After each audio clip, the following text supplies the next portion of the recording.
Hey guys, Carl from Purple Moose Place. Today I'm taking a look at Ripple Rush, a flip and write game from Stronghold Games, designed by Ken Gruhl. As normal, I'm going to be doing a solo playthrough after I show you how to set up the game, and then I'll meet you back up here to let you know what I think. So let's head down to the table. To set up a game of Ripple Rush, every player receives one score sheet and one pencil. And then you're going to shuffle the number cards, and you're going to make a deck that has 20 cards per person who is playing the game. So 20 cards per player. In this case, I'll be doing a solo playthrough, so I'm going to use 20 cards. This is a lot of cards, so what I'm going to do is, now that I've shuffled a little bit already, I'm just going to cut these in half and give these a shuffle, because it's a little bit easier to shuffle the smaller deck. Alright, so we're going to take 1, 2, 3, 4, 5, 6, 7, 8, 9, 10, 11, 12, 13, 14, 15, 16, 17, 18, 19, and 20 cards. The rest of the cards will be set aside out of the game.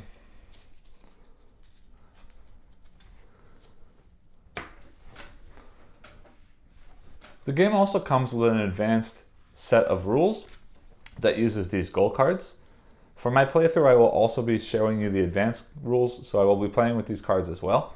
So we're going to shuffle these, and from this deck, we will choose 2. And this is true for any number of players playing the game. You will always be choosing 2 of these cards. And I'll explain what they do when we get into the rules of the game. To play a game of Ripple Rush, on each turn, every player at the table will take a card from this number card deck, and they will place it face up in front of them. Those cards will all look like this. So simultaneously, every player is going to take a card from the deck, and then they're going to use this card to add a number to their score sheet. So you'll see on the score sheets there are 4 colors and 4 shapes: red triangles, blue circles, green hexagons, and yellow squares. Each card is going to represent one of those 4 colored shapes, and it will have a number written on it. So what you're going to do is, the card that you have drawn, you're going to write that number in one of the shapes that matches the shape on your card. But there is one catch to the rule. Every number that you write must be higher than all the numbers below it and must be lower than all of the numbers above it. So for example, if I had a 19 in this space, this could not be an 18. This number would have to be higher than 19. And likewise, if I had a 19 in this space, this number here could not be 21. It must be lower than 19. So again, everyone at the table is going to draw a card from this deck, place the card in front of them face up, and then they're going to write that number on their score sheet in a shape that matches the shape on the card, following the rule that the number must be higher than all the numbers below it and lower than all the numbers above it. Now that does not mean the numbers need to be sequential. If I put a 19 here, this does not need to be a 20. It could be a 21, a 22, a 23, a 24. Anything higher than 19 is fine. They do not need to be in order. They only need to follow the rule that higher numbers go on top and lower numbers go to the bottom. So they should be increasing in value as you move up the score sheet. If for any reason you are unable to write the number on your card because you cannot follow that increasing value rule, you're going to place the card in the center of the table. And then after everyone at the table has finished writing their own number on the card, or on their score sheet, they can then also write the number of the cards that have been placed in the center of the table. So that means anytime I am unable to place a number, everyone else at the table will have the opportunity to add that number to their score sheet. So I need to be extra careful not to do that. Now, of course, in the solo game, there are no other players, so that specific rule is not really used in the solo game. So every time we're placing numbers, we're writing the numbers onto our sheet in the hopes that if we complete any horizontal row, as soon as we completed that row, we will trigger the bonus score or the bonus action next to that row. So for example, if I have a number in all 4 of these shapes, then I'm going to be able to add any number in the yellow column. So likewise, if I have all of these numbers written in this row here, I will be able to add any number to the green column. If you see a number like this, if I fill in all of the shapes on this row, I can add a 5 anywhere I'd like to on my score sheet, or 10 or 15 or 20, depending on which row I complete.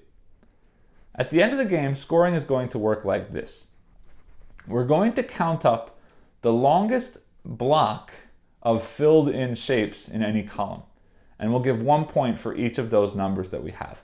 So for example, if I have this triangle filled, and this one is empty, and then I have 3 triangles filled here, I'm going to score 3 points for this group and nothing for this group. We're only scoring our largest group of each shape, 1 point per number in that group.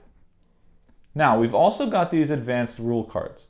These advanced cards are simply adding 2 new scoring goals to the game. If I am able to completely fill either of the rows shown on these cards, I'm going to score an extra 3 bonus points at the end of the game. If I can fill both of them, then I will score 3 for each of them for a total of 6 bonus points at the end of the game. So that's basically it. As I said, I'm going to play through a solo playthrough of this game right now, so hopefully any questions or concerns you might have now will become more clear as we play through the game. Remembering the only thing that doesn't exist in the solo game is the ability to write somebody else's card onto your score sheet when they are unable to play it on their turn. With that being said, let's go ahead and start the play.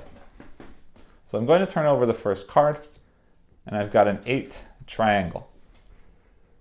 So we've got to think about where we can place this. This 8 is a pretty low number, but it could be a little bit higher than really low numbers, and I don't know what's in here, right? Because we started with 100 cards, and I've only chosen 20 to play with. So it could be that everything's low. It could be that everything's high. I'm not really sure. So I'm going to say that an 8 is likely to fall in somewhere around here. So I'm going to write an 8 in this triangle right here. All right, we've got a 24 in green. 24 is pretty high. So I'm going to aim probably way up at the top of the card. I think 24 might be the highest. Actually, if we have 4 and there's 100 cards, I'm assuming 25 is the highest number. So I'm going to say 24 is pretty high. I don't expect that I'll get to 25, and if I do, I just won't be able to place it. Now, remembering that we're scoring these bonus goal cards, I want my top row filled in. So I'm going to put that 24 green right up top here, and let's hope that no 25 comes out. All right, we've got a 16 green. I don't like a 16 right underneath the 24 because that's too far away to put them next to each other. But I've got 1, 2, 3, 4, 5, 6, 7, 8 spaces. And I could believe that there are 6 things, or 5 things, I guess, 5 things below 16, and I want to score this row for my goal. So I'm going to put the 16 right there. And I'll flip over the next card. All right, now we've got a 13 green. I'd like to keep things close together, and I don't mind a gap of 3 between 2 numbers, so I will put the 13 there. 19 green only has 1 spot for me to put it, so that goes in right there. 15 yellow. All right, well, looking at what we've got, and knowing that I want to get this 3rd row filled for my advanced goal over here, I'm going to aim this 15 here in the hopes that I can complete that row for the goal and to get that bonus action. All right, we've got an 11. 1, 2, 3, 4, 5. If I put an 11, I can believe that there are 4 numbers lower than an 11. And if I get that, that gives me a little bit more help. So I'm going to put the 11 right there.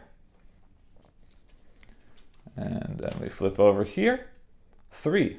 3 is pretty low. We could get a 1 or a 2. But I'm going to risk that we're not going to get a 1 or a 2.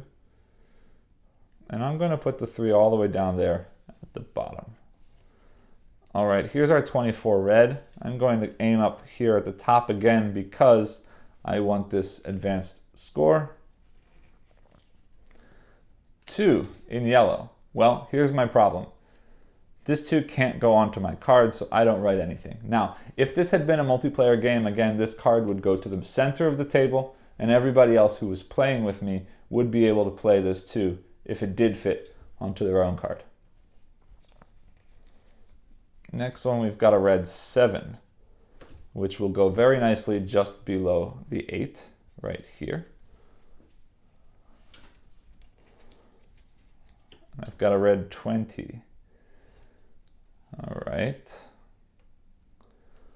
Let's see. Red 20.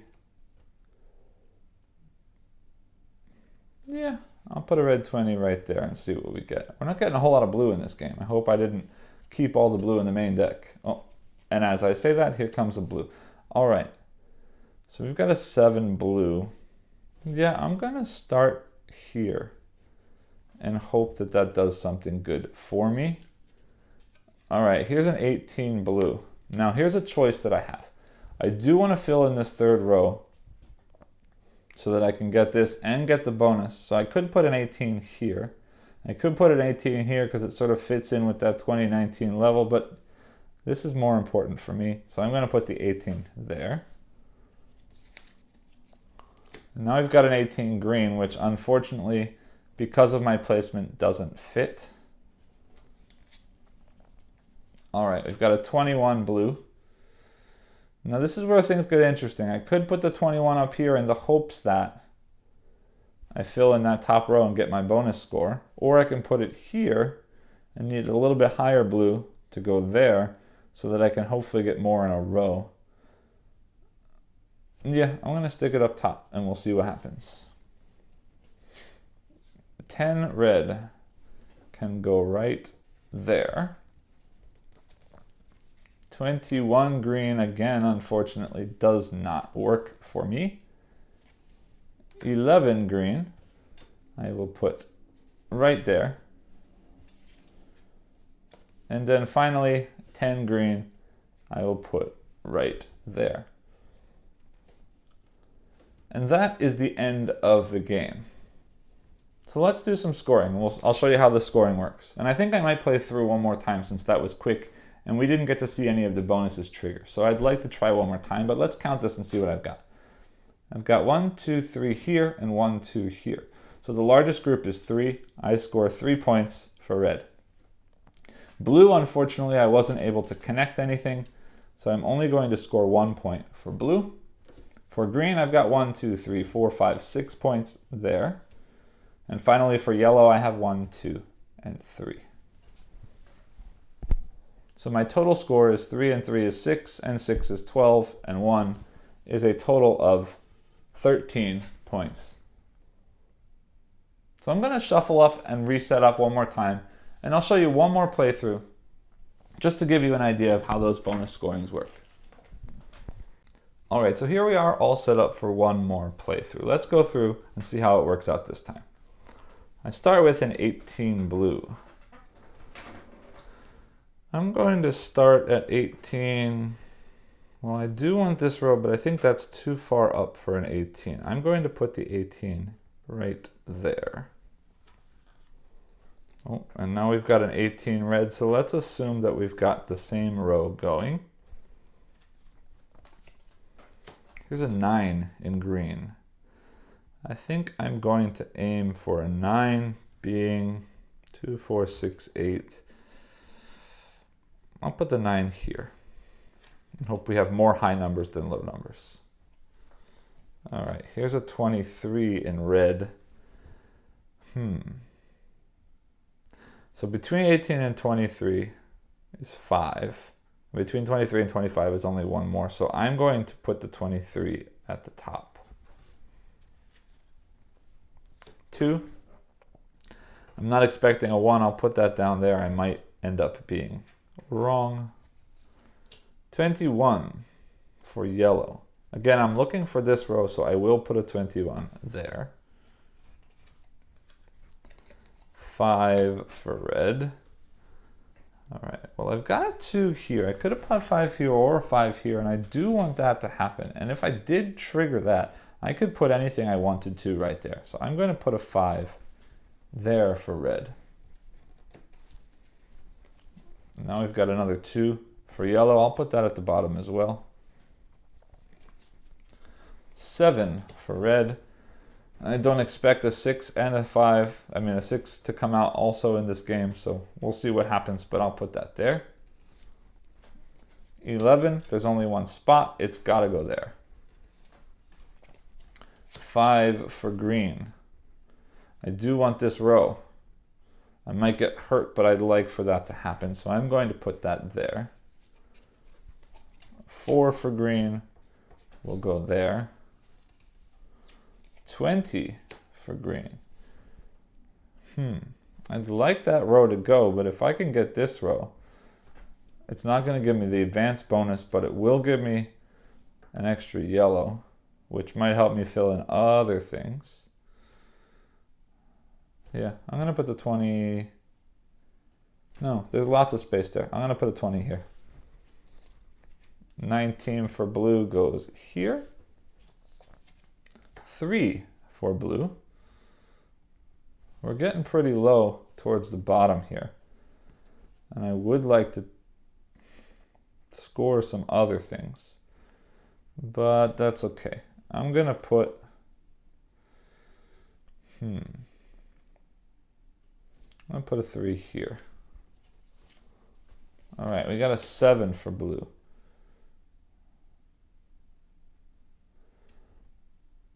Yeah, I want this row. I want that 7 there. 3 for red is perfect. It fits right in that hole. 8 for red, I cannot place. 21 for green goes there. And 11 for green goes there.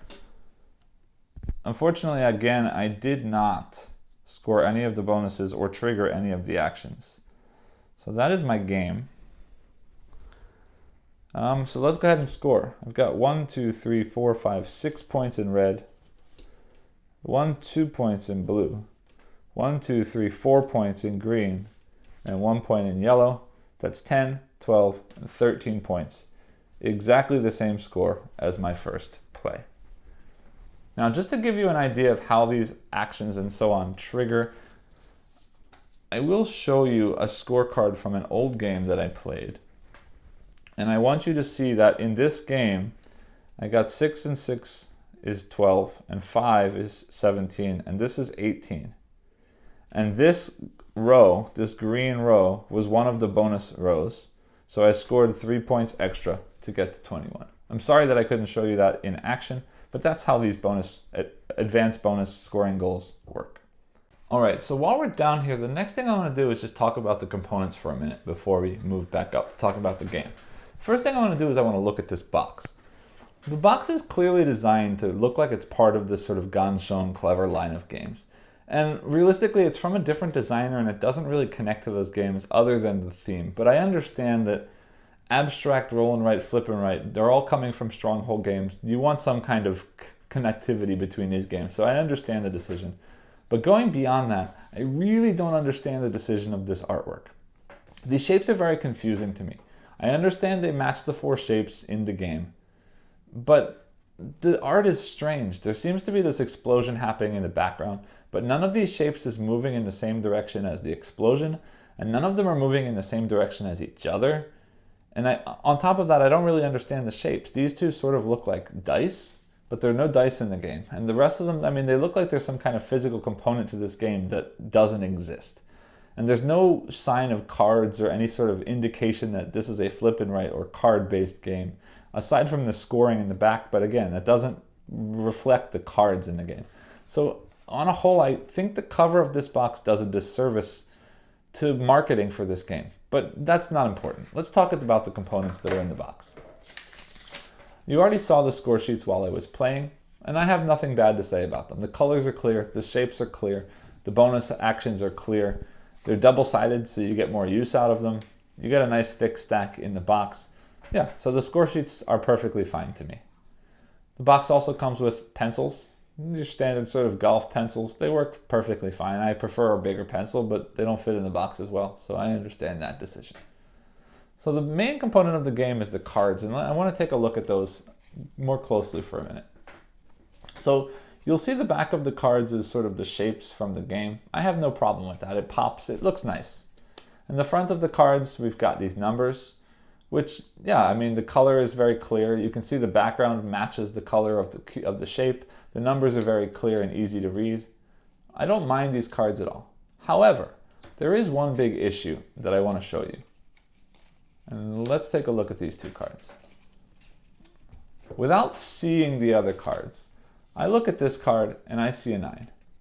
I look at this card and I see a 9. But if I look at the back of these two cards, they're clearly not the same, which means this card is this way. Now they're the same, which means if I look again, one of them's a 6 and one of them is 9. Or maybe this one's a 6 and this one is a 9. The only thing we see that's different is the shadow on the edge of the card and the shadow on the edge of the number. But I don't know. I mean, this shadow is down and this shadow is up. And if I flip it here, now this shadow is down and this shadow is up, and I don't know which is the top of the card. And on the back of the card, there's no indication as to which direction is up or down, because some of the triangles are pointing up and some of the triangles are pointing down. I don't know. Now, if it said Ripple Rush or something on the back of the card, that would help for sure.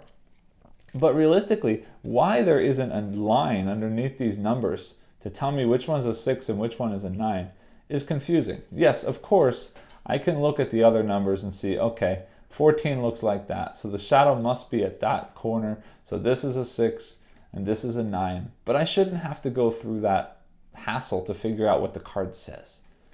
And then let's talk about the card quality as well. They're very small cards. They're also not linen finished. It's sort of got a glossy finish to it. And they feel a little bit thicker or a little bit stiffer than cards, almost more cardboardy than card. And what that means is they're a little bit tricky to shuffle. They kind of stick together a little bit because of that gloss. They're small, so they're already just hard to shuffle. And then the game comes with 100 cards. Shuffling 100 cards with this sort of glossy, somewhat sticky finish to them, and at this size, is nearly impossible for me to shuffle in any sort of manner that's going to get a random shuffle. Now, of course, I can shuffle in piles like this, and yeah, but that with 100 cards, that's going to take forever as well. Realistically, this is the game that's going to end up being an app that pulls things for you, and that'll be really, really easy to play.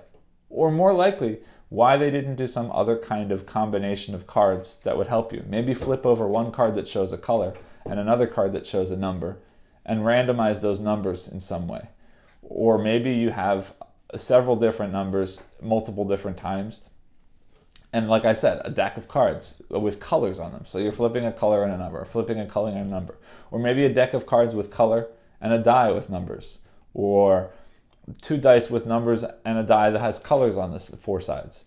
There are many different ways you can do that, but this stack of 100 cards, each of which is a single number with a single color, it just makes things really, really hard to deal with, and I don't know that it was a wise decision. And finally, the last cards are those bonus cards. Yeah, I mean, the colors are nice on the back. There's less of them, so they're not as difficult to shuffle. And the fronts are perfectly clear, right? It's very easy to see which row we're looking at.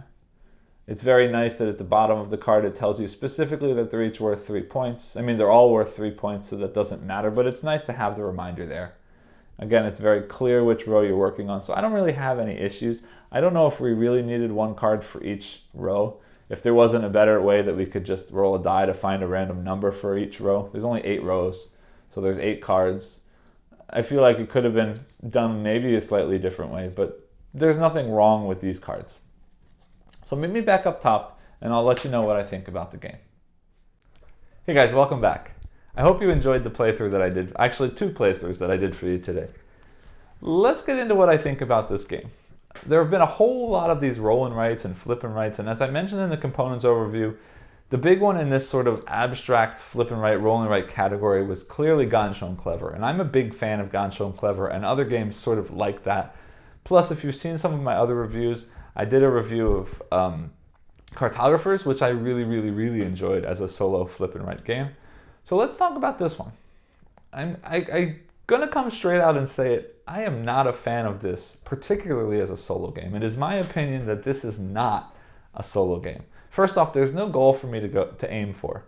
It's simply a beat your own score. And moreover, a lot of the beat your own score games, particularly say Cartographers, have a set score that you're aiming to beat. And depending on things that are changing in the game, the variables of the game, there are different things you have to overcome in order to meet that score. And I don't mind that. I'm not a big fan of the beat your own score solo variants, but if there's a goal that I'm aiming for, I don't mind it because at least there's a win-loss condition. In this case, that doesn't happen. It's only a beat your own score. And on top of that, the interesting piece of the game, which for me is that playing off of other people's cards when they're unable to place their cards, is completely non-existent in the solo game. But I'm getting ahead of myself. Let me talk about the game itself. Flipping over cards, given a number and a sort of area that you have to place that number in, and following that rule of numbers must be in order, high numbers go on top, low numbers go at the bottom, is not a bad thing. There are other games that do this as well, and I think those other games all do it much better than this one does. For example, comes to mind real quickly games like On Tour, where you're placing numbers to build a pathway of a band going on tour, or the other one, Roll to the Top, which gives you a cool variety of different types of dice to place numbers in the same sort of way, stacking numbers as you go up. Those give you a little bit more of an interesting decision. Here I'm flipping over a card and I'm writing that number down. Now granted, you do get the option of building in these rows, and when you complete a row, you get to unlock something that goes somewhere else on your board. But you saw me play twice through this game, and I didn't do a single one of those bonus actions. I was unable to fill in. Now that may be partially that I'm not a great player, but realistically, I have zero idea what numbers are going to come up, right? We've got from 1 to 25 in 4 different colors in a deck of 100 cards, but I'm only going to see 20 of those in the game as a solo player. And even in a multiplayer game, I'm only going to see 20 of my own cards. I might get a couple extra from the other players, but even still, that's not going to help me hugely, especially if 1 or 2 of those cards of my own don't fit on the sheet. So I really have to think, am I triggering these things? Am I aiming for those advanced goals? And that decision might be good, except the game is so incredibly random because it's coming from cards that are being turned over, only 20 of which have been chosen from a deck of 100. So the way that they're shuffled, I may get nearly all green cards, or I might get nearly all red cards, in which case there's no way for me to complete one of these rows, in which case I can't ever trigger any of these extra placements that are going to help me fill in any of these columns. Now, in the multiplayer game, you're playing against each other, right? But you're not playing off the same cards. Everybody gets their own card. So somebody could have a really good scoring game and another person could have a really bad scoring game simply based on the random cards that come up in that draw deck. And granted, if you can't place one, then somebody else gets a chance to place it, but that makes it even worse because if I have only green cards and I filled up my green column because every turn I have to place a green number, and then I pull another green number that somebody else is going to get, well, there's a good chance that that person needs green numbers because all the green cards are in my deck. So basically that's hurting me again and doubly helping my opponent. So really this game is very, very random, and I hate to say it, but I don't see this as a good game. Now, that being said, I will say this. If you have young children, or if you have non-gamers in your family who haven't done any of these flip and write or roll and write style games, this might be a good entryway into this world of flip and write, roll and write for new players. Because it does get you into the idea of understanding, I get a card, I need to use that card in the best way to help myself out. It does get you into that thought process of placing numbers in order based on random numbers drawn. And once you sort of pick up this game, it would transition into a more polished, better roll and write or better flip and write. So that being said, this could be something that you would give to somebody who's new to the genre or a young player who you're, even for kids, I think this could be a really good kids game to help kids pick up on number sequencing, right? It's a math skill that's very important for them to have. And I think it could help really, really strongly with teaching kids sequencing of numbers without giving them any more crazy over-the-top rules that make it extra difficult for them to play along. So if you're using it for that purpose, I might recommend it, but even then, only with a hint of reservation. For gamers, especially solo gamers, I cannot recommend this game at all. This is not and should not be a solo game unless there's maybe some kind of change to the rules that adds some way for you to get another card to yourself as if you were playing with other people. For example, maybe not 20, maybe 25 cards or 23 cards or something like that to at least add that extra set of cards that you might have gotten randomly in the game. But even with that, I'm not sure that would save the game. So honestly, if you're looking for a flip and right or a roll and right, I would suggest you look for another game other than this one. Sorry to leave on such a sour note, but I look forward to sharing my next game with you. Please like and subscribe below if you enjoyed this video, and I'll see you next time. Thanks.